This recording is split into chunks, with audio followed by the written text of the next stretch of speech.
मालदा से आती थी मौत की खेप। किशनगंज में पिता पुत्र चला रहे थे हीरोइन का नेटवर्क।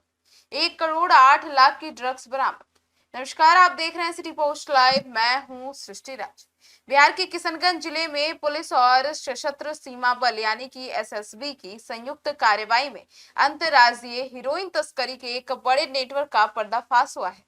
गुप्त सूचना के आधार पर की गई एक कार्रवाई में गलगलिया थाना क्षेत्र के लकड़ी डिपू गांव से पिता पुत्र को गिरफ्तार किया गया है। दोनों के कब्जे से 543 ग्राम हीरोइन यानी कि 1 करोड़ 90 लाख से अधिक नगद और नेपाली मुद्रा और मोबाइल फोन भी बरामद किए गए हैं। बरामद हीरोइन की अंतर्राज्यीय बाजार में अनुमानित कीमत करीब 1 करोड़ 8 लाख रुपए बताई जा रही है। और पुलिस के अनुसार यह कार्यवाही पुलिस अधीक्षक के निर्देश पर अनुमंडल पुलिस पदाधिकारी जो है वो मतलब एसडीपीओ 2 मनोज कुमार सिंह के नेतृत्व में एसएसबी के सहयोगी से किया गया। अब गुप्त सूचना से मिली थी यह जो क्षेत्र में बड़े पैमाने पर हीरोइन की खरीद बिक्री चल रही है। अब सूचना का सत्यापन करने के बाद संयुक्त टीम ने लकड़ी डिपो गांव में छापेमारी की, जहां से 46 वर्षीय जो है फारूक और उनके 23 वर्षीय बेटे मोहम्मद उमर को गिरफ्तार कर लिया गया। तलाशी के दौरान आरोपियों के पास से कुल 543 ग्राम हीरोइन बरामद हुई है और इसके अलावा 1 करोड़ 90 लाख 930 भारतीय मुद्रा, 640 नेपाली रुपए और 2 मोबाइल फोन भी जब्त किए गए हैं। पुलिस का मानना है कि बरामद नकदी मादक पदार्थों की बिक्री से अर्जित की गई रकम हो सकती है और जब्त मोबाइल फोन की भी तकनीकी जांच कराई जाएगी ताकि गिरोह से जुड़े अन्य लोगों और नेटवर्क की जानकारी जुटाई जा सके। अब पूछताछ में दोनों आरोपियों ने कई अहम खुलासे भी किए। प्रारंभिक जांच में सामने आया है कि वे पश्चिम बंगाल के मालदा जिले से हीरोइन लाकर किशनगंज के गलगलिया और आसपास के इलाकों में छोटे छोटे तस्करों के माध्यम से इसकी सप्लाई करते थे।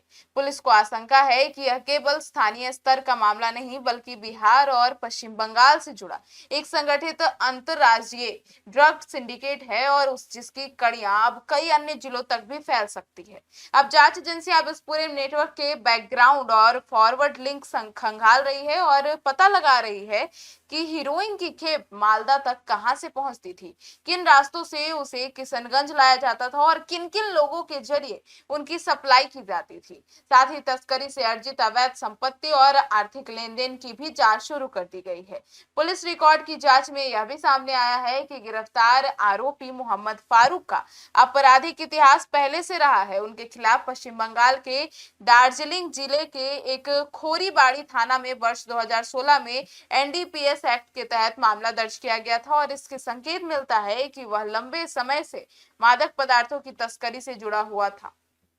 इस मामले में गलगलिया थाना कांड संख्या 68/26 दर्ज कर एनडीपीएस एक्ट की विभिन्न धाराओं के तहत प्राथमिकी दर्ज की गई थी और पुलिस का कहना है कि गिरफ्तार आरोपियों से मिली जानकारी के आधार पर अन्य तस्करों की गिरफ्तारी के लिए लगातार छापेमारी की जा रही है।